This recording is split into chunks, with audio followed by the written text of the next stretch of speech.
বিএনপির হত্যাকাণ্ডের ঘটনাগুলো সারা দেশব্যাপী জুলাই পরবর্তী এক আলোড়ন সৃষ্টি করেছে এবং দেশে একটা এনার্কি সিচুয়েশন চলছে।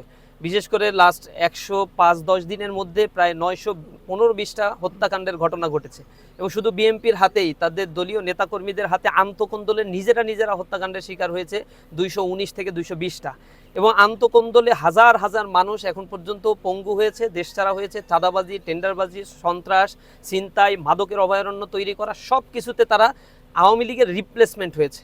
জুলাইয়ে শুধুমাত্র ক্ষমতার পালাবদল হয়েছে, কিন্তু আমরা যে শোষণ শাসনের পরিবর্তন চেয়েছিলাম তা কার্যত হয় নাই।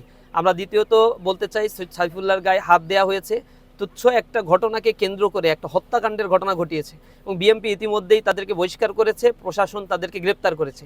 এর আগেও বিএনপির বিভিন্ন ধরনের নাটক আমরা দেখেছি, কোনো ঘটনা ঘটার সাথে সাথেই নেতাকর্মীকে বহিষ্কার করে, কিছুদিন পরে তাদেরকে আবার দলে ফেরত নিয়ে ইলেকশনও করায় তাদেরকে। এটা সাময়িক একটা ঘটনাকে চাপা দেওয়ার জন্য তারা এই প্রতারণামূলক কার্যক্রম পুরো জাতির সাথে এই তামাশাগুলো তারা করে।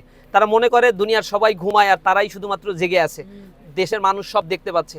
যাদেরকে গ্রেপ্তার করা হয়েছে তাদের বিচার অনতি বিলম্বে করতে হবে এবং বিচারের রায়টাও কার্যকর করতে হবে। এটা একটা হত্যাকাণ্ডের ঘটনা। বাংলাদেশে এখন পর্যন্ত বিএনপির আমলে যে কয়টা হত্যাকাণ্ডের ঘটনা ঘটেছে, রামিসা হত্যাকাণ্ড সারা বাংলাদেশকে নাড়িয়ে দিয়েছিল, তাই 3 দিনের মধ্যে হত্যাকাণ্ডের রায় দিয়েছে, কিন্তু বিচার কার্যকর হচ্ছে না। বাংলাদেশে বিচার কার্যকর না হওয়ার সংস্কৃতি এটা একেবারেই পুরাতন সংস্কৃতি, যার ফলে এখান থেকে ধর্ষণ, গুম, খুন, হত্যা কোনো কিছুই বাদ যাচ্ছে না। এটা রেগুলার একটা কর্মে পরিণত হয়েছে।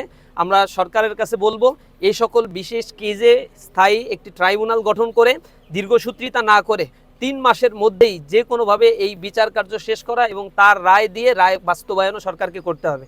যদি তারা এই প্রতারণার আশ্রয়গুলো নেয় এবং যাদেরকে গ্রেপ্তার করা হয়েছে তাদেরকে যদি প্রতারণা করে জামিন দেওয়া হয়, আবার যদি তারা দেশে ফিরে এসে আবার হত্যাকাণ্ডের ঘটনা এবং মাদকের ব্যবসা শুরু করে, তাহলে আমি বলে যাচ্ছি এই গাইবান্ধায় এই সকল সন্ত্রাসীর আর কোনো জায়গা হবে না।